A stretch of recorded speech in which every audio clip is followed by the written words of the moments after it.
Tam tam tirim tam colo colo tam tam tirim tam colo colo tam tam tirim tam colo colo tam tam tirim tam colo colo.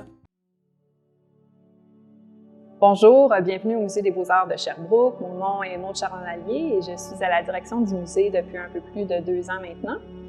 Pour la capsule, je vais être accompagnée de 2 de mes collègues du secteur de la conservation, dont Frédéric Renaud et Gabriel Desgagnés. Le Musée des Beaux-Arts de Sherbrooke est un organisme à but non lucratif. Il a été fondé en 1982 par un groupe de passionnés d'art qui souhaitaient en fait préserver le patrimoine artistique dans leur région. Le musée a été accrédité en 1990 par le ministère de la Culture et des Communications du Québec. Et en 1996, il s'est installé dans le lieu que vous connaissez maintenant, sur la rue d'Offren, dans l'ancien siège social de la Eastern Township Bank. Le Musée des Beaux-Arts de Sherbrooke a comme mission de collectionner, préserver, présenter et mettre en valeur des œuvres en art visuel de toutes les époques qui témoignent de la vitalité et de l'indéniable richesse en fait artistique du Québec et des cantons de l'Est. Au niveau de la programmation, en complément de notre collection permanente, on présente 6 à 8 expositions d'une durée généralement de 3 à 4 mois. La collection du musée comprend plus de 5500 œuvres réalisées par plus de 920 artistes de diverses disciplines et de toutes les époques confondues. On a principalement des œuvres réalisées par des artistes du Québec et des cantons de l'Est, mais on a également des œuvres réalisées par des artistes de d'autres provinces canadiennes, américains et européens. Donc, on aimerait souligner en fait d'emblée que toutes les œuvres de notre collection, ainsi que les œuvres présentées dans le cadre de nos expositions, sont des coups de cœur. On devait sélectionner quelques œuvres, donc elles ont été choisies en fonction des éléments qui sont importants à considérer dans une collection. Donc, la parité homme-femme, la diversité des communautés culturelles représentées. On a également inclus une œuvre qui se trouve dans un espace public parce que pour nous, la démocratisation des arts et de la culture et l'accessibilité est cruciale. Donc, c'est pourquoi toutes ces œuvres se retrouvent dans cette capsule. Bonjour, Frédéric Renaud, je suis conservatrice au Musée des Beaux-Arts de Sherbrooke et je vous présente aujourd'hui une œuvre coup de cœur de la collection du Musée des Beaux-Arts qui est un portrait fait par Frédéric Simpson Coburn, un portrait d'une jeune femme qui s'appelle Carlotta. Donc, Frédéric Simpson Coburn est un artiste qui est né en 1871 et qui est mort en 1960 à Melbourne, dans les cantons de l'Est. Et donc, c'est un artiste qui est reconnu en fait pour ses paysages hivernaux. Mais l'œuvre que j'ai choisi de vous présenter aujourd'hui, c'est un portrait, donc c'est un sujet qui est un petit peu autre. Et c'est un portrait d'une danseuse donc qui s'appelle Marie-Charlotte Lavoie, qu'on surnomme aussi Carlotta. Donc, Frédéric Simpson Coburn, dans les années 30, s'est passionné pour la danse, en fait. Il y avait vraiment une fixation là, pour les mouvements de la danse, pour le corps et tout ça. Et donc, on a dans notre exposition permanente Couleurs manifestes une série de cette danseuse, cette fameuse Carlotta, dans différentes robes là, aux couleurs éclatantes qui guident un petit peu le parcours de l'exposition qui se base en fait sur la couleur. Carlotta est présente un petit peu partout dans ce parcours-là. Et celle que j'ai choisi de vous présenter aujourd'hui représente bien je pense, cet attrait-là qu'avait l'artiste pour la danse, puisque on voit là, dans le corps de la danseuse, en fait, un certain mouvement qui se dessine au niveau de son corps. On voit son regard aussi qui quitte un petit peu le tableau, qui regarde hors du cadre.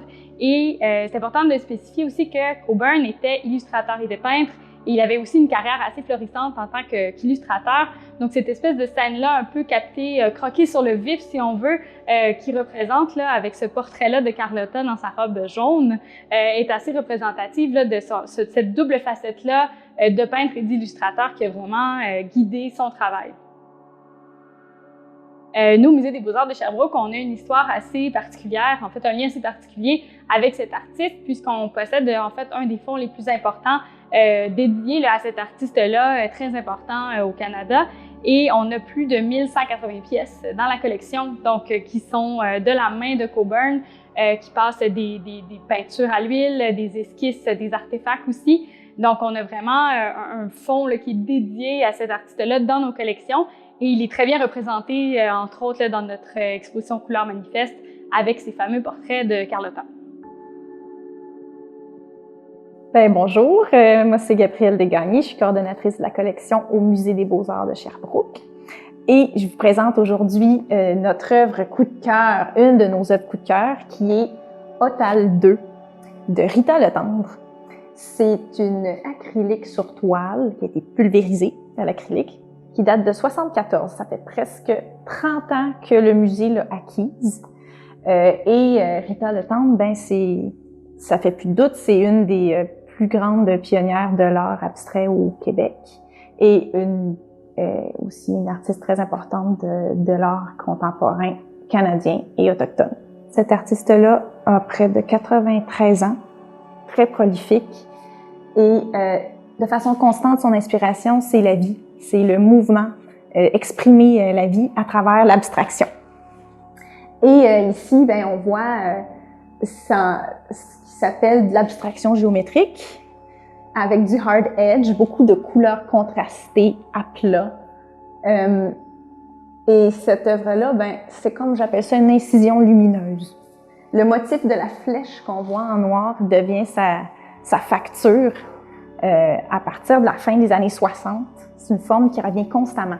Puis il y a toujours ce désir de sortir du cadre, de liberté, puis d'exprimer la vie, encore une fois. Otal, c'est un des plus beaux endroits, c'est comme ça que je l'interprète, c'est un des plus beaux endroits en Espagne, dans les Pyrénées, la vallée de l'Otal. Rita Letendre, je dis que cette œuvre-là est beaucoup au croisé, elle est beaucoup ancrée dans le territoire. Cette artiste-là, elle est née d'une mère abénaquise, d'un père québécois, et elle est née à Drummondville. La mission du Musée des Beaux-Arts de Sherbrooke se concentre beaucoup sur mettre en valeur l'art des cantons de l'Est, puis l'art au Québec. Mais cette artiste-là, donc, est assez au croisé. On parle aussi du territoire abénaki à Sherbrooke, aux Grandes Fourches. Cette œuvre-là se situe beaucoup au tournant des années 70, tout le mouvement de revendication d'artistes femmes qui voulaient être juste considérées artistes professionnelles, tournant des années 60, 70. Donc, Rita Letendre fait partie de ces pionnières qui a vraiment mis de l'avant l'art contemporain. Puis aujourd'hui, on le dit, est une des maîtres de l'art abstrait au Québec. Puis une grande actrice de l'art contemporain canadien et autochtone. Donc, on a choisi de présenter une œuvre de la collection Hors les murs.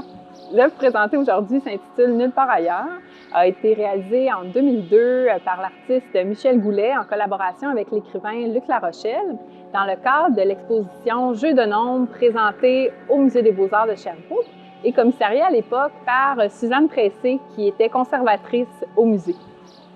Initialement, c'était une installation dans le stationnement du musée qui prenait place face à la rivière. Et par la suite, en 2006, elle a été acquise par le musée dans sa collection. Et c'est par la suite qu'elle a été installée sur la berge du lac des Nations, ici, grâce à la collaboration de la ville de Sherbrooke, ainsi qu'à l'époque, on appelait Sherbrooke Cité des Rivières, qui est maintenant mieux connue sous le nom de Destination Sherbrooke. L'œuvre est composée d'une vingtaine de chaises en acier fin galvanisé, de différentes formes et donc on invite le visiteur à se déplacer entre les chaises et le premier réflexe en fait, c'est l'attention est captée par les poèmes de Luc Larochelle. Ils sont percutants, et ils ne laissent pas indifférent. Donc, on a le réflexe de vouloir lire les textes et également de vouloir les mettre ensemble pour reconstituer, si on veut, le poème. Et l'idée, en fait, c'est Michel Goulet avait comme souvenir d'enfance qu'on a plein de beaux paysages qui constituent notre belle région. Et souvent, il trouvait qu'on tournait le dos à ces éléments-là de la nature. L'installation fait face au cours d'eau, également au Mont Offord. Les œuvres de Michel Goulet ont cette particularité-là de bien s'intégrer au paysage urbain parce qu'il utilise un vocabulaire et des éléments iconographiques qui sont assez accessibles. Michel Goulet est né en 1944 à Asbestos. Il a grandi dans la région. Il a même été à l'Université de Sherbrooke. Par la suite, il a continué ses études à l'École des Beaux-Arts de Montréal et ensuite à l'Université du Québec à Montréal. On reconnaît Michel Goulet sur la scène artistique internationale, notamment pour ses sculptures, ses œuvres publiques, mais également ses scénographies au niveau du théâtre et de l'opéra. C'est d'ailleurs ses premières œuvres réalisées en termes de chaises poèmes. Donc, il en a réalisé de multiples par la suite qui sont installés maintenant partout dans le monde. Et donc, Luc Larochelle, de son côté, est né à Montréal en 1947 et il a grandi, par contre, à Sherbrooke, où il a fait ses études de droit ici. Et il a travaillé pour des grands cabinets d'avocats, en fait, une grande partie de sa vie. Et quelques années plus tard, il a décidé de retourner à une autre de ses passions, donc la passion pour la littérature. Donc, c'est un amoureux des lettres, un amoureux des arts visuels. Et c'est également un grand collectionneur. Donc, on a d'ailleurs près de 800 œuvres qui ont été données par Luc Larochelle dans la collection du Musée des Beaux-Arts de Sherbrooke. C'est ce qui conclut la présentation des œuvres coup de cœur du musée, bien que toutes les œuvres de la collection sont des coups de cœur. Donc, on vous invite en fait à venir découvrir les expositions au Musée des Beaux-Arts de Sherbrooke et à découvrir l'ensemble de notre programmation sur notre site web et également sur notre page Facebook. Et je vous invite cet été, en fait, à faire une tournée des différents lieux de diffusion dans les cantons de l'Est. On y présente des artistes de notre belle région exceptionnelle. Et il y a tellement une belle richesse à Sherbrooke et dans les cantons de l'Est au niveau artistique, culturel, historique, scientifique même. Donc, je vous invite à profiter de l'été pour faire cette tournée culturelle. Je me souviens de toi, regardant le ciel et les étoiles, tu contemplais le creux de ta main à travers les lignes du temps. Je me souviens de toi, tu te cassais la tête et j'y frémissais de bonheur à l'idée d'y trouver ton cœur. Je me souviens de toi,